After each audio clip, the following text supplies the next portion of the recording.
I grew up in a broken home until a man came into our lives and changed everything. Real love doesn't always come from where we expect. Sometimes, it teaches us how to love others right. The man who taught me what love really means. I'm Emma, 16 years old. I grew up in a home where shouting was louder than laughter. My father's anger filled every corner, and my mother's silence cut even deeper. Then one day, my mother remarried.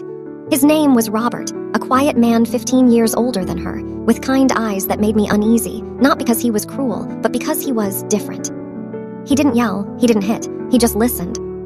At first, I didn't understand. When my mother and I argued, he would gently take my side.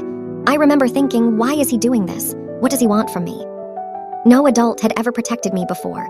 I mistook his kindness for something else, maybe romantic interest. Because love, to me, had always been confusing, painful, and conditional. But Robert never crossed any lines. He never touched me, never made me uncomfortable.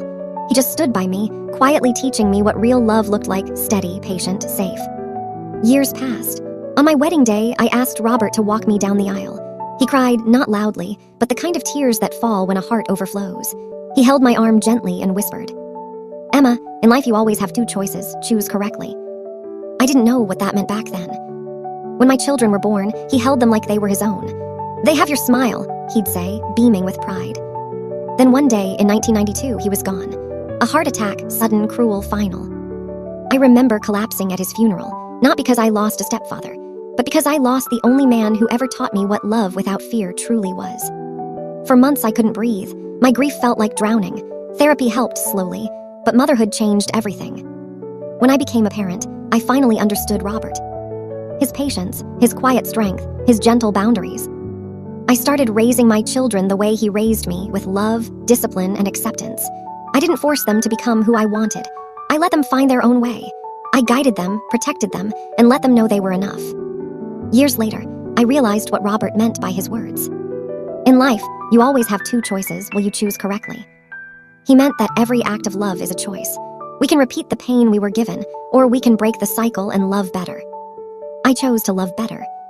And because of him, my children grew up in a home filled with peace, not shouting, understanding, not fear. When my parents died, I felt nothing but release. But when I think of Robert, I still feel warmth. Because he wasn't just my stepfather, he was the father I was meant to have.